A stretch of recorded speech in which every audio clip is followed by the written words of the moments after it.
अब हम लोग कंसेप्ट ऑफ स्लिप पे आ जाएंगे। टॉपिक दे दीजिए स्लिप।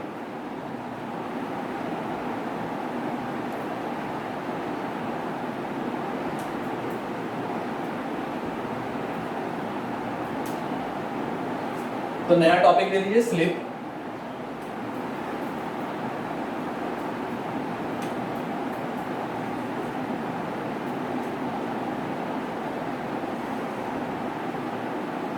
ठीक है, तो हमने यहाँ पे देखा कि किस तरह से रोटर रोटेट करना शुरू कर देता है, लेकिन आपको पहले भी बता चुके हैं कि क्या कभी ऐसा हो सकता है कि रोटर का स्पीड बढ़ते बढ़ते सिंक्रोनस स्पीड के बराबर पहुंच जाए? ऐसा कभी हो सकता है क्या? बताइए, ऐसा कभी पॉसिबल है कि रोटर का speed synchronously rotating resultant magnetic flux के स्पीड यानी सिंक्रोनस स्पीड के बराबर हो जाए? ऐसा कभी हो सकता है इंडक्शन मोटर के अंदर? एनीवन? तो अब होता क्या है ना, स्लिप के कंसेप्ट को हम लोग समझ लेते हैं। सपोज दैट, इमेजिन करो कि अगर मान लो एक व्हील है हमारे पास, कोई भी एक व्हील हम लोग ले लेते हैं।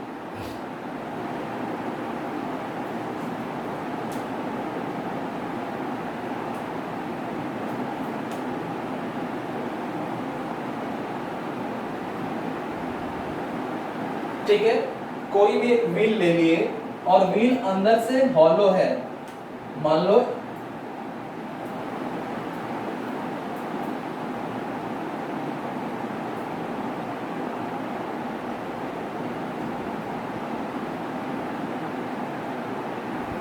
ठीक है, मान लो आपके व्हील का ये पोर्शन है, इसको हम लोग ले लेते हैं।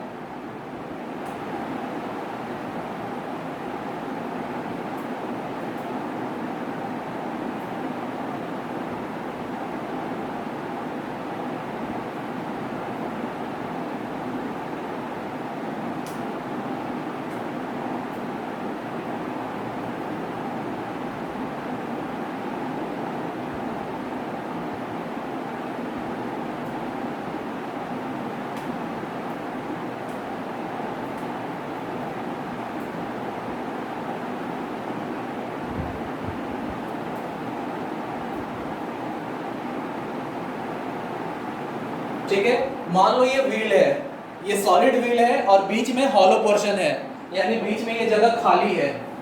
ठीक है, इस व्हील को किसी तरीके से मान लो हम रोटेट करा रहे हैं, किसी भी तरीके से, मान लो एंटी क्लॉकवाइज डायरेक्शन में इसको हम रोटेट करा रहे हैं। ठीक है, अब सपोज दैट मान लो एक और व्हील लेते हैं जो लगभग इस खाली गैप में भर जाने वाला है। सिलिंड्रिकल व्हील है, ये सिलिंड्रिकल व्हील है, इसका ब्लू पोर्शन सॉलिड है और बीच में ये गैप है, एयर गैप है, बीच में ये पोर्शन खाली है। अब मान लो एक और व्हील यहां से उठाते हैं जो एग्जैक्टली इसके डायमीटर के बराबर है, बीच में खाली वाला जगह के बराबर है। ठीक है, इस व्हील को ले जाके, मान लो इस व्हील को रोटेट करा रहे हैं, इस व्हील को ले जाके इसके बीच में डाल दिए और ये सरफेस को रफ बना दिए। ठीक है, यानी ये जो व्हील है ना, नाम दे दो इसका, suppose that this is wheel A and this is wheel B. ठीक है, व्हील ए के अंदर के सरफेस को रफ बना दिए, व्हील बी का भी आउटर सरफेस रफ है। ध्यान में रखो सब लोग, व्हील ए का अंदर वाला सरफेस रफ है, व्हील बी का आउटर वाला सरफेस रफ है। अब व्हील बी को उठाए और इसके अंदर डाल दिए, व्हील बी को उठा के इसके अंदर डाल दिए। ठीक है, अब क्या होगा, हम रोटेट करा रहे हैं व्हील ए को, सरफेस रफ है, व्हील ए के अंदर का सरफेस भी रफ है, व्हील बी का आउटर सरफेस भी रफ है। क्या होना चाहिए अब, व्हील बी रोटेट करेगा कि नहीं?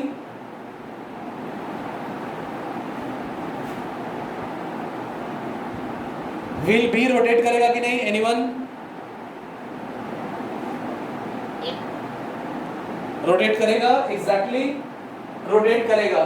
ठीक है, लेकिन क्या बी का एंगुलर स्पीड, बी का एंगुलर स्पीड ए के एंगुलर स्पीड के बराबर है? यानी सपोज दैट ये जो है ना, सपोज ये आपका ओमेगा से रोटेट कर रहा था, ओमेगा एंगुलर वेलोसिटी से ए रोटेट कर रहा था। बी की एंगुलर वेलोसिटी क्या होगी? दोनों की वेलोसिटी एंगुलर सेम हो सकती है या नहीं? एनीवन? हाँ,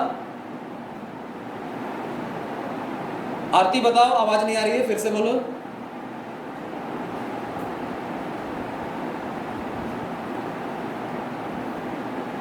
आवाज नहीं आ रही है, आवाज का डिस्टर्बेंस है। देखो अब इसमें आपको बताते हैं एक स्पेशल चीज। मेरी आवाज क्लियर आ रही है उधर? मेरी आवाज क्लियर आ रही है? ठीक है, अब इसको ध्यान से समझो। अगर अगर ये दोनों सरफेस यानी बी का आउटर सरफेस और ए का इनर सरफेस अगर परफेक्टली रफ है, परफेक्टली रफ है, ठीक है, यानी एकदम फोर्स ऑफ फ्रिक्शन है, तो उस केस में क्या होगा? परफेक्टली रफ है तो दोनों सेम वेलोसिटी से घूमेगा, ठीक है, यानी इसकी एंगुलर वेलोसिटी ओमेगा है तो इसकी एंगुलर वेलोसिटी भी ओमेगा हो जाएगी। या अगर इसका n आरपीएम है रेवोल्यूशंस पर मिनट तो ये भी n आरपीएम से घूमेगा। लेकिन कब? जब फ्रिक्शन परफेक्ट हो, फ्रिक्शन 100% हो, तो एकदम इंटरलॉकिंग की तरह एक साथ दोनों घूमेगा। लेकिन जरा सा भी फ्रिक्शन अगर कमजोर पड़ने लगे, मान लो बीच के रफ सरफेस को थोड़ा सा स्मूथ कर दिए, जरा सा भी फ्रिक्शन कमजोर पड़ने लगेगा ना तो दोनों साथ नहीं घूमेगा। तब क्या हो जाएगा? तो ए का जो आरपीएम है और बी का जो आरपीएम है, तो अगर फ्रिक्शन थोड़ा सा कमजोर पड़ जाए, सरफेस के रफनेस को थोड़ा सा स्मूथ कर दें, तब हम लोग देखेंगे कि डेफिनेटली एनए का आरपीएम एनबी से ज्यादा है, यानी बी वाला डिस्क स्लोली घूम रहा है ए के मुकाबले। हम लोग क्या कहेंगे? जैसे ही स्मूथनेस आने लगा, यानी जैसे ही फ्रिक्शन कम होने लगा, फ्रिक्शन कम होता है तो क्या होता है? मान लो हम लोग जा रहे हैं बाथरूम में, जा रहे हैं चप्पल पहन के, चप्पल का सरफेस स्मूथ हो गया तो क्या होता है? पानी गिरा हुआ है बाथरूम में और अगर हम लोग चप्पल पहन के जा रहे हैं, चप्पल का सरफेस घिस गया है, स्मूथ हो गया है, क्या होगा उस केस में?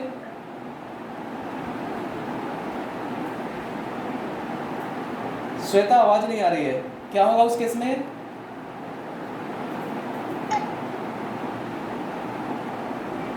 तुम लोग का आवाज ही नहीं आ रहा है ठीक से।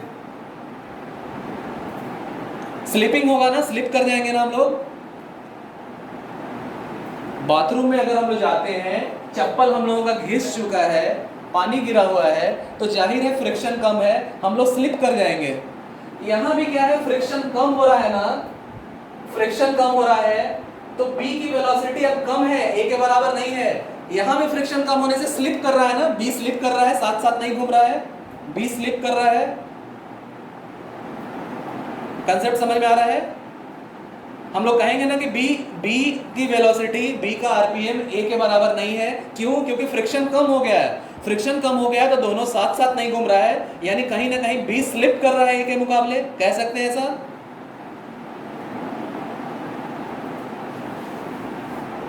बताइए।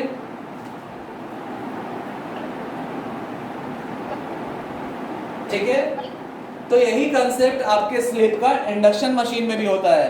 बस अंतर है कि वहां फोर्स ऑफ फ्रिक्शन हम लोग नहीं लगाते हैं, वहां लेंज लॉ की वजह से रोटेट कर रहा है, लेकिन यही कंसेप्ट वहां भी होता है स्लिप का। वहां भी क्या होता है? इंडक्शन मशीन के अंदर हमने देखा कि आपका रोटेटिंग रिजल्टेंट मैग्नेटिक फ्लक्स तो सिंक्रोनस स्पीड से घूम रहा है, लेकिन रोटर कभी भी सिंक्रोनस स्पीड के बराबर नहीं होगा, उससे कम रहेगा। तो एक तरह से हम लोग इससे कंपेयर करके देख सकते हैं ना, हम लोग कह सकते हैं ना कि रोटर स्लिप कर रहा है, रोटर उसके बराबर नहीं पहुंच रहा है। जैसे यहाँ आपका बी वाला जो आपका सिलेंडर है, बी वाला सिलेंडर स्लिप कर रहा है ए के मुकाबले, उसी तरह वहां भी हम लोग कह सकते हैं कि रोटर जब उसके स्पीड के बराबर नहीं पहुंच रहा है, आपके सिंक्रोनस स्पीड के बराबर नहीं पहुंच रहा है, तो जाहिर है रोटर स्लिप कर रहा है, यानी पिछड़ जा रहा है, यानी पीछे रह जा रहा है। यही कंसेप्ट स्लिप का हम लोग इसमें आप सीखेंगे। ठीक है, उससे पहले थोड़ा फ्रीक्वेंसी के कंसेप्ट में हम लोग आ जाएं। स्लिप के कंसेप्ट से पहले हम लोग अब फ्रीक्वेंसी के कंसेप्ट पे आ जाएंगे। ठीक है, फ्रीक्वेंसी के कंसेप्ट को एक बार समझ लीजिए।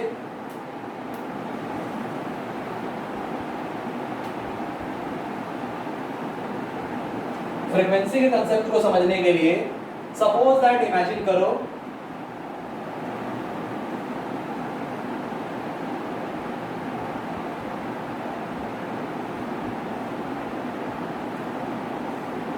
यहाँ पे दो पोल्स हमने बना दिया, this is your north pole and this is your south pole, ठीक है। अब यहाँ पे बीच में अगर एक रोटर को हम लोग डाल दें,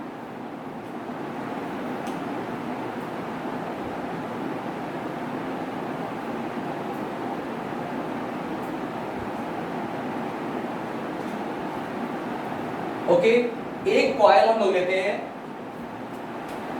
एक कॉइल जिसका पहला कंडक्टर यहाँ है, इस तरह से अपने सिलेंडर में पीछे गया होगा, अपने सिलेंडर में पीछे गया होगा, इस तरह से घूमा होगा और घूम के अल्टीमेटली यहाँ पे आ गया होगा, जिस तरह रोटर पे हम लोग कॉइल्स को बनाते हैं। क्लियर, ये समझ में आ रहा है? इस तरह ही सिलिंड्रिकल रोटर पे हम लोग कॉइल्स को प्लेस करते हैं ना, इस तरह ही सिलिंड्रिकल रोटर में हम लोग कॉइल्स को प्लेस करते हैं। समझ में आ रहा है? ये कंसेप्ट समझ में आ रहा है ना? कई बार हम लोग देख चुके हैं, ठीक है। तो दो कंडक्टर वाले एक कॉइल को हमने प्लेस कर दिया। डायग्राम को चलो सिंपलीफाई कर देते हैं। अब डायग्राम को सिंपलीफाई कर देते हैं। अब सिर्फ 2D डायमेंशन पे हम लोग आ जा रहे हैं, 2D डायग्राम पे हम लोग आ जा रहे हैं, ठीक है।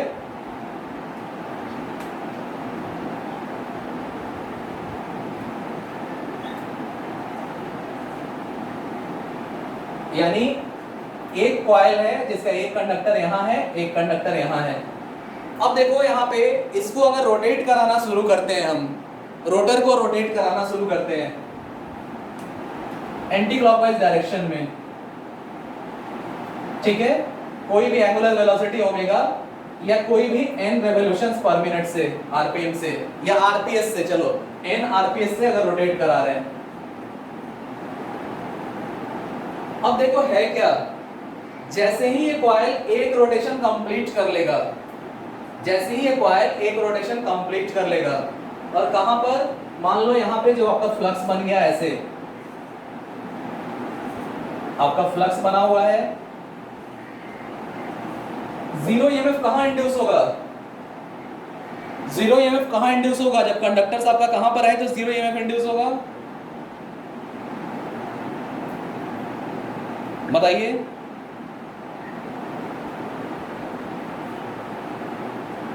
जीरो ईएमएफ कहां इंड्यूस होगा, यहां पर ही होगा। क्लियर, चलो थोड़ा सा और आसान कर देते हैं। Yes sir. चलो आसान कर देते हैं, और आसान कर देते हैं।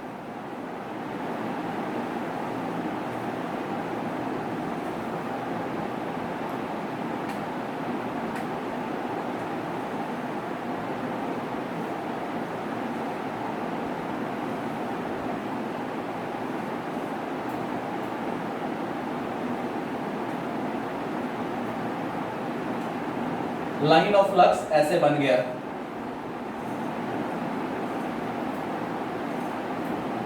जाहिर है कंडक्टर्स यहां और यहां रहेगा, तभी जीरो ईएमएफ इंड्यूस होगा।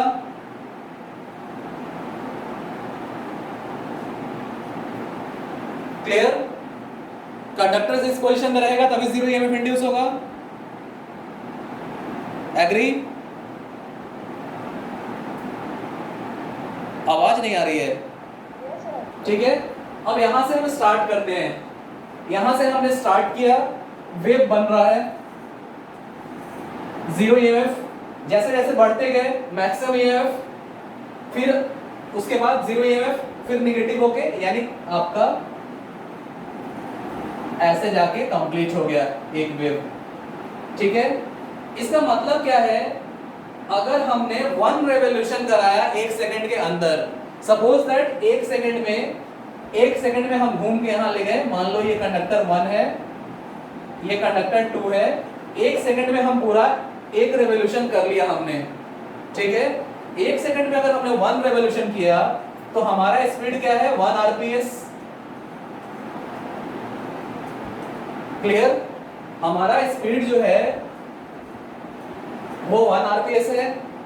फ्रीक्वेंसी कितनी है अभी? Yes sir. फ्रीक्वेंसी कितनी है बताइए, कितना पल्स मिला आपको, कितना पल्स मिला? हाँ, 2 पल्स मिला।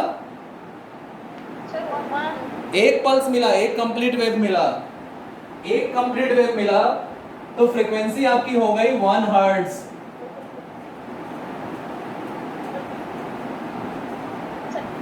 फ्रीक्वेंसी आपकी हो गई 1 हर्ट्ज, क्योंकि एक कंप्लीट पल्स आपको मिला है। Is that clear?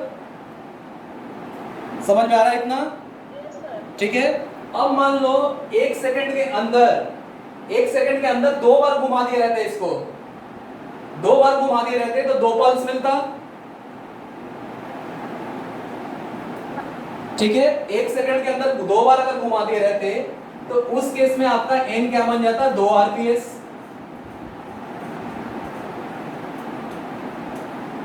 और इस केस में आपको फ्रीक्वेंसी भी कितनी मिलती?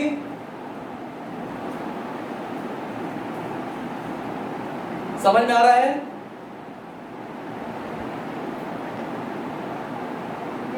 समझ में आ रहा है? Yes sir. मींस यहां से हम लोग कह सकते हैं ना कि n is directly proportional to f, कह सकते हैं। अब आ जाइए दूसरे केस में। अगर मान लो नंबर ऑफ पोल्स हमने बढ़ा दिया,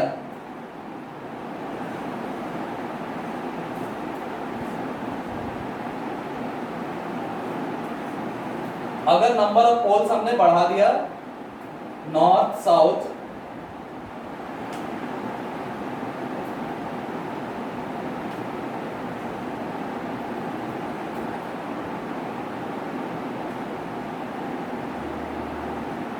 अब इस केस में देखो, पहला वाला अगर लेके चलते हैं, 1 सेकंड में एक ही रेवोल्यूशन करा रहे हैं।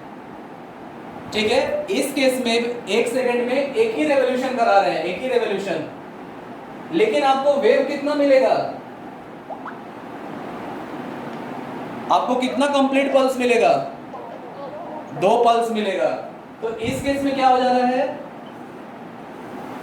इस केस में आपको 2 पल्स मिल रहा है, एक पल्स यहां तक और एक पल्स यहां तक, यानी यहां भी एक ही रेवोल्यूशन करा रहे हैं 1 सेकंड में, यानी इस केस में भी n is equal to 1 RPS है, लेकिन फ्रीक्वेंसी आपकी बढ़ जा रही है, डबल हो जा रही है?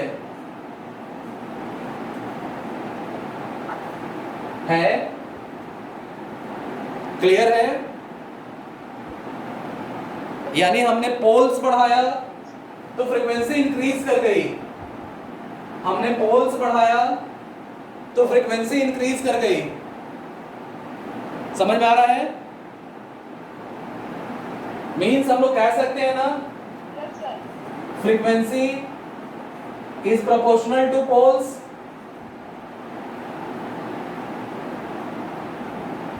कह सकते हैं। Yes sir.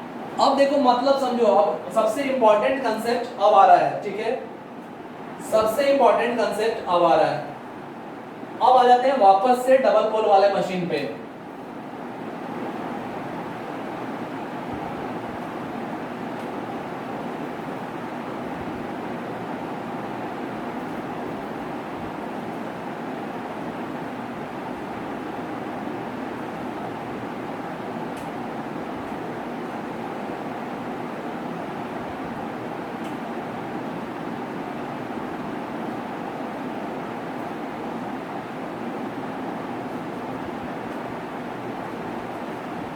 डबल पोल वाले मशीन पे वापस हम लोग आ जाते हैं। चलो ओरिएंटेशन भी पहले वाला जैसा कर देते हैं, कंफ्यूजन ना हो आप लोगों को। ओरिएंटेशन बदल देते हैं, इसका जो पहले ओरिएंटेशन था उसी में ले आते हैं।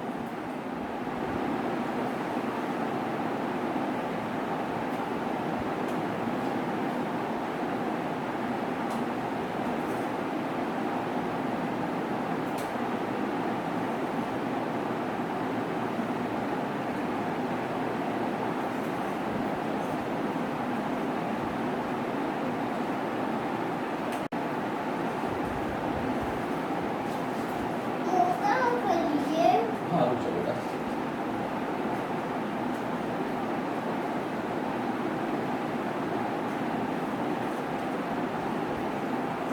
अब देखो, पहले वाले मशीन की तरह ही डबल पोल मशीन है, लेकिन इसमें एक स्पेशल चीज अगर हम लोग करें, जैसे अभी आपको बताए थे कि यहाँ इसको अगर घुमाने लगे और इसको घुमाते घुमाते 1 सेकंड में अगर एक रेवोल्यूशन हम लोग कर रहे थे तो हमारा इन हो जाता था 1 आरपीएस। और इस केस में हम लोग देखते थे कि फ्रीक्वेंसी भी हमें इतनी ही मिलती थी, एक कंप्लीट पल्स हमें मिलता था, यानी फ्रीक्वेंसी भी 1 हर्ट्ज हो जाती थी, एक कंप्लीट पल्स हमें मिल रहा है। लेकिन अगर इमेजिन करो कि हम ऐसा करें, कुछ हमारे पास ऐसा तरीका हो कि हम इसको भी रोटेट करने लगे, पोल को। अगर हमारे पास ऐसी फैसिलिटी हो कि हम पोल को भी रोटेट करने लगे, तब क्या होगा?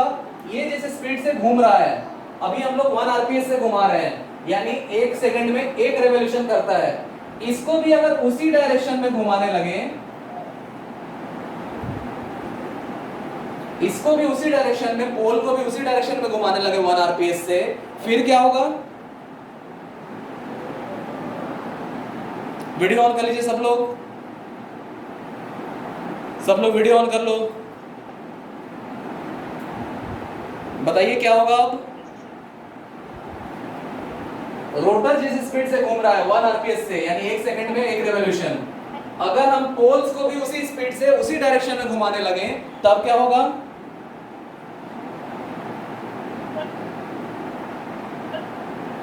आवाज कट रही है आरती, और कोई?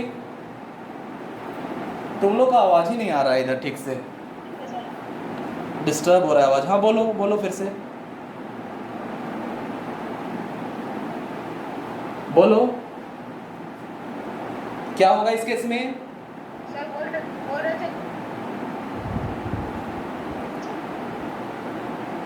आवाज कट रहा है, चलो बता देते हैं।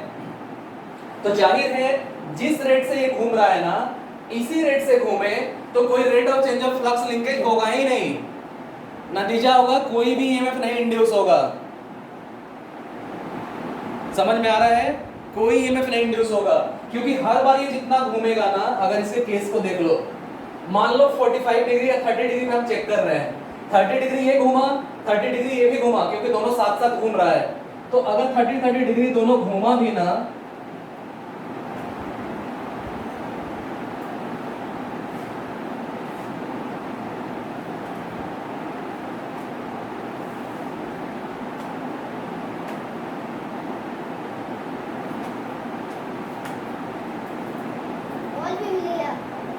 क्या बेटा? हाँ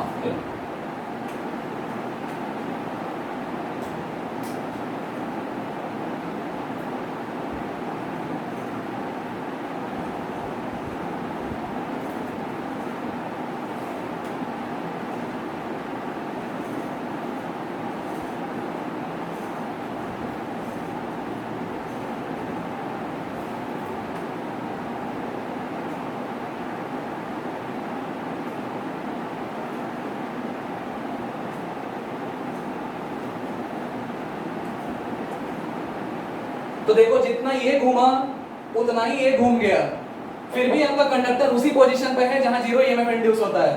और बहुत इंपॉर्टेंट कंसेप्ट इससे जुड़ा हुआ है, इसको बहुत ध्यान से सब लोग समझिएगा, इससे बहुत सारा कंसेप्ट आपका क्लियर होगा। बहुत इंपॉर्टेंट कंसेप्ट है, सब लोग ध्यान से समझिए। तो जैसे ही रोटर जिस स्पीड से घूमने लगा 1 आरपीएस से अगर हम पोल्स को भी घुमाने लगे, तो नतीजा होगा कि जितना ये घूमता है उतना ये घूम जाता है। हर बार कंडक्टर अपने जीरो पोजीशन पे ही रहता है, जहां जीरो ईएमएफ इंड्यूस हो रहा है। इस पोजीशन पे जीरो ईएमएफ इंड्यूस हो रहा है। कब जीरो ईएमएफ इंड्यूस होता है? जब फ्लक्स के परपेंडिकुलर कॉइल का प्लेन हो, जब फ्लक्स के परपेंडिकुलर कॉइल का प्लेन हो तो जीरो ईएमएफ इंड्यूस होता है। तो देखो हर बार जीरो ईएमएफ का ही कंडीशन है। नतीजा होगा कि पोल्स को भी उसी स्पीड से घुमाएं और रोटर को भी, रोटर कंडक्टर्स को भी उसी स्पीड से घुमाएं, तो आपको कोई भी पल्स नहीं मिलेगा, यानी कोई भी ईएमएफ नहीं इंड्यूस होगा। इसी कारण से रोटर और स्टेटर का स्पीड कभी मैच नहीं होता इंडक्शन मोटर के अंदर। अगर मैच हो गया तो इंडक्शन मोटर में कोई ईएमएफ नहीं इंड्यूस होगा रोटर कंडक्टर्स में, और कोई ईएमएफ नहीं इंड्यूस होगा तो लेंज लॉ लग के वहां कोई एक्शन होगा ही नहीं होगा। इसी कारण से कभी भी रोटर का speed synchronously rotating resultant magnetic flux के बराबर नहीं होता है, अदरवाइज ईएमएफ इंड्यूस होना ही बंद हो जाएगा और आगे का पूरा चीज होगा ही नहीं, पूरा कंसेप्ट। ठीक है, ये समझ में आया? यानी इस केस में अगर दोनों को सेम स्पीड से घुमाएं तो हमें एक भी पल्स नहीं मिल रहा है, हमें कोई फ्रीक्वेंसी नहीं मिल रही है, यानी इस केस में फ्रीक्वेंसी जीरो है। फ्रीक्वेंसी जीरो का मतलब कुछ भी नहीं होना, यानी कोई भी ईएमएफ नहीं इंड्यूस होना। ये समझ में आ गया होगा मेरे ख्याल से, समझ में आया? Yes sir. अब देखो दूसरे कंसेप्ट में आ जाते हैं इसी से जुड़ा हुआ। अब हम लोग देखते हैं कि कैसे, जो आपको पहले बताए, थोड़ी देर पहले आपको बताए कि जैसे ही कंडक्टर स्टेशनरी है तो कंडक्टर, रोटर कंडक्टर के अंदर जो ईएमएफ इंड्यूस होगा उसकी फ्रीक्वेंसी सप्लाई फ्रीक्वेंसी के बराबर होगी। लेकिन जैसे ही रोटर कंडक्टर मूव करना शुरू कर दिया, अब रोटर कंडक्टर में इंड्यूस्ड ईएमएफ की फ्रीक्वेंसी बदल जाएगी। कैसे बदल जाएगी वो भी इसी एग्जांपल से आपको समझ में आ जाएगा। अब देखो, अगर मान लो इसको घुमा रहे हैं, दोनों को घुमा रहे हैं, पहले क्या कर रहे थे, दोनों को सेम रेट से घुमा रहे थे, लेकिन अब दोनों का स्पीड अलग अलग कर दें। ठीक है, अगर इमेजिन करो कि इस रोटर कंडक्टर्स को, ठीक है, रोटर कंडक्टर्स को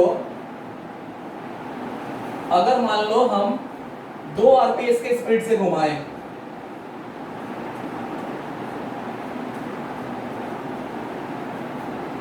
ठीक है, और अगर फील्ड को हम 1 आरपीएस के स्पीड से घुमाएं, इस पोल्स को,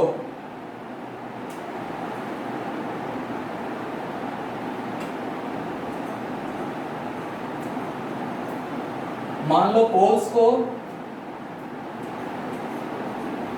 को हम 1 आरपीएस से घुमाएं, अब क्या होगा सोचो।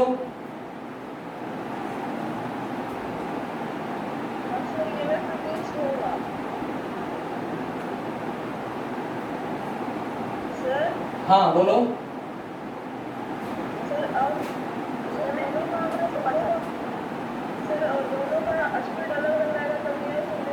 अब क्या होगा, दोनों अलग अलग स्पीड से घूम रहा है, तो देखो क्या होता है, यहाँ पे क्या होगा, ये भी घूम रहा है एक ही डायरेक्शन में, ये भी घूम रहा है उसी डायरेक्शन में, लेकिन रोटर फास्ट घूम रहा है, पोल स्लो घूम रहा है। एग्री? यहाँ पे क्या है, रोटर का स्पीड 2 आरपीएस है, इसका 1 आरपीएस है पोल्स का, दोनों एक ही डायरेक्शन में घूम रहा है, तो रोटर भी एंटी क्लॉकवाइज ही घूम रहा है, पोल्स भी एंटी क्लॉकवाइज ही घूम रहा है, लेकिन जाहिर है रोटर कंडक्टर्स फास्ट घूम रहा है, पोल्स स्लो घूम रहा है।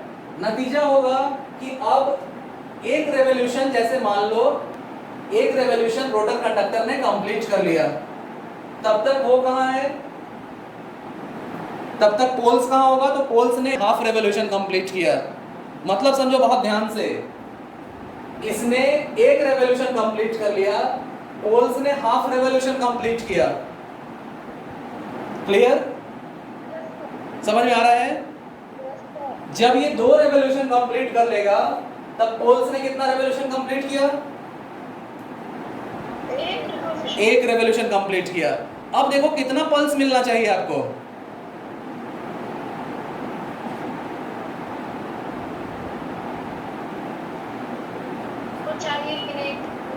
हाँ, कितना पल्स मिलना चाहिए,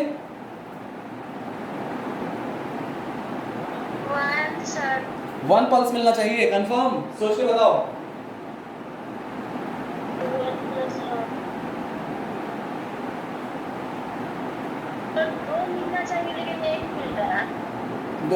दो मिलना चाहिए लेकिन एक मिल रहा है, क्यों? क्यों ऐसा हो रहा है बताइए, सोच के बताओ, सोच के बताओ। 2, 1 पल्स ही मिलेगा, 1 पल्स मिलेगा। क्यों 1 पल्स मिलेगा? क्यों 1 पल्स मिलेगा? क्योंकि अगर ये स्थिर रहता ना, इस पोजीशन से जाके इस पोजीशन तक ये पहुंच जाता, स्थिर रहता, तो 1 मिलता, 1 पल्स। यहाँ ये भी इसके साथ साथ घूम रहा है, यानी इस पोजीशन से वापस इस पोजीशन में आने में ये भी उसी डायरेक्शन में घूम रहा है, तो ये 2 बार घूम गया, तब तक ये 1 बार घूम गया। 2 - 1 इफेक्टिव रेवोल्यूशन, रिलेटिव रेवोल्यूशन 1 ही रहा रोटर का उसके रेस्पेक्ट में। समझ में आ रहा है? जो रिलेटिव वेलोसिटी का आपको कांसेप्ट बताए थे 2 ट्रेन्स का, याद आ रहा है? अब देख लो इसका उल्टा केस। अब इसके उल्टे केस में आ जाओ। उल्टा केस में हम लोग आ जाते हैं, अगर मान लो इसको फास्ट घुमा रहे हैं, इसको स्लो घुमा रहे हैं, ठीक है, यानी अगर आपका रोटर कंडक्टर्स अगर आपका रोटर कंडक्टर 1 आरपीएस से घूम रहा है और पोल्स 2 आरपीएस से घूम रहा है,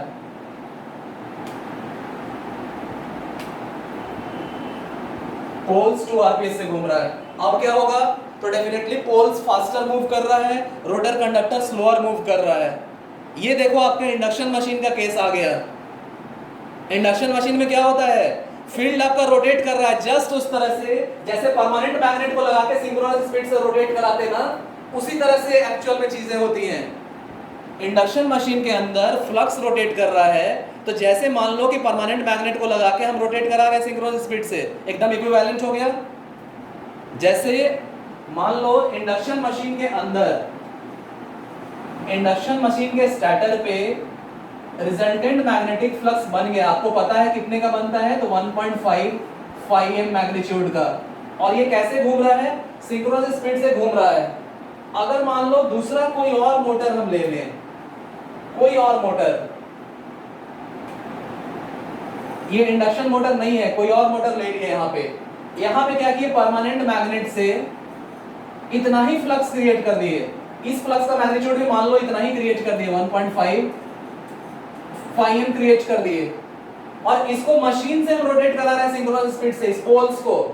हो गया दोनों इक्विवेलेंट? समझ में आ रहा है केस? फिर से समझो, फिर से समझो। Yes, sir. ये इंडक्शन मोटर का स्टार्टर है, यहाँ रोटेटिंग रिजल्टेंट मैग्नेटिक फ्लक्स बन गया जो इस मैग्नीट्यूड का है 1.5 m, और ये सिंक्रोनस स्पीड से रोटेट कर रहा है। एक दूसरा मोटर लिए, उसमें परमानेंट मैग्नेट से उतना ही फ्लक्स बना दिए, और परमानेंट मैग्नेट को हम मोटर लगा के सिंक्रोनस स्पीड से घुमा रहे हैं या किसी और तरीके से सिंक्रोनस स्पीड से घुमा रहे हैं। दोनों इक्विवेलेंट हो गया कि नहीं हो गया? दोनों इक्विवेलेंट हो गया कि नहीं हो गया? Yes, sir. ठीक है, तो उसी तरह का केस यहां आ जा रहे हैं हम लोग। अब देखो यहाँ ये घूम रहा है, ये आपके रिजल्टेंट मैग्नेटिक फ्लक्स का स्पीड है जो पोल्स घूम रहा है, पोल्स फास्टर घूम रहा है, रोटर स्लोअर घूम रहा है। ऐसा ही तो होता है इंडक्शन मशीन में, होता है? बताइए, ऐसा ही तो होता है इंडक्शन मशीन में। अब इस केस में देखो फ्रीक्वेंसी में क्या असर पड़ रहा है, कितनी फ्रीक्वेंसी जनरेट होगी एक सेकंड में, एक रोटेशन में?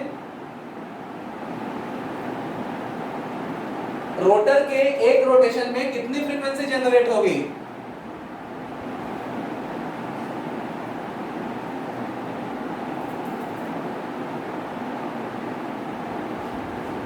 बताइए।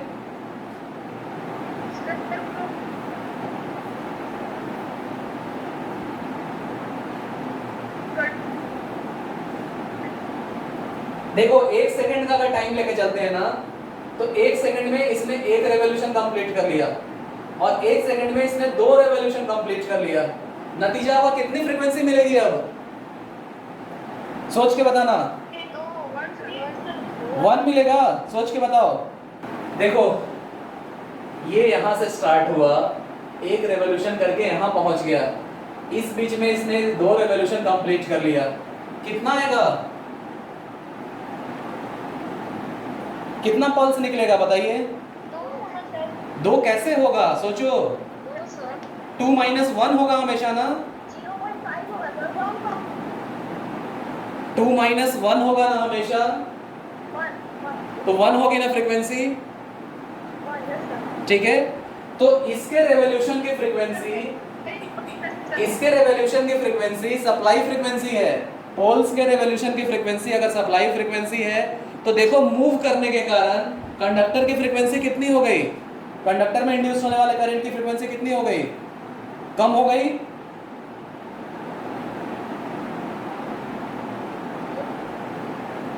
जिस रेट से रोटर रोटेट हो रहा है, सॉरी जिस रेट से पोल्स रोटेट हो रहा है, पोल्स का रोटेट होना मान लो सप्लाई फ्रीक्वेंसी है, पोल्स का रोटेट होना अगर सप्लाई फ्रीक्वेंसी है, तो देखो रोटर की फ्रीक्वेंसी कम मिल रही है। यही अंतर आता है स्लिप के वजह से फ्रीक्वेंसी का, जो आपको स्टार्टिंग में बताए थे कि जब तक कंडक्टर, रोटर कंडक्टर स्टेशनरी है, रोटर कंडक्टर के अंदर जो इंड्यूस्ड ईएमएफ होगा उसकी फ्रीक्वेंसी सप्लाई फ्रीक्वेंसी के बराबर होगी। लेकिन जैसे ही रोटर कंडक्टर मूव करना शुरू कर दिया, अब क्या हो रहा है? अब सप्लाई फ्रीक्वेंसी में अब आपके रोटर कंडक्टर के इंड्यूस्ड वोल्टेज की फ्रीक्वेंसी में अंतर आ जाएगा, और अंतर क्या आएगा, तो फ्रीक्वेंसी कम होगा हमेशा, याद रखना है हमेशा। यानी सबसे ज्यादा फ्रीक्वेंसी रोटर के कंडक्टर्स को तब मिल रही है जब वो स्टेशनरी है, बाकी सब केसेस में रोटर के कंडक्टर की फ्रीक्वेंसी सप्लाई फ्रीक्वेंसी से कम होगी। याद रहेगा ये, याद रहेगा, सर ठीक है। तो अब हम लोग जानते हैं, अब आ जाते हैं हम लोग स्लिप पे, स्लिप के टॉपिक पे हम लोग वापस आ जाते हैं। तो स्लिप आपको समझा दिए, आपको फ्रिक्शन का एग्जांपल देके भी स्लिप समझा दिए। अब आपको पता है कि सिंक्रोनसली रोटेटिंग रिजल्टेंट मैग्नेटिक फ्लक्स जो स्टेटर में है वो ns से रोटेट कर रहा है, उसी डायरेक्शन में आपका रोटर जो है वो nr से रोटेट कर रहा है, और आपको पता है कि nr is always less than ns। तो यहां जो डिफरेंस है ना दोनों के बीच में, इसको हम लोग बोलते हैं slip speed, means ns minus nr, ये जो डिफरेंस हो गया इसको बोलते हैं स्लिप स्पीड। दिमाग में बैठा लीजिएगा।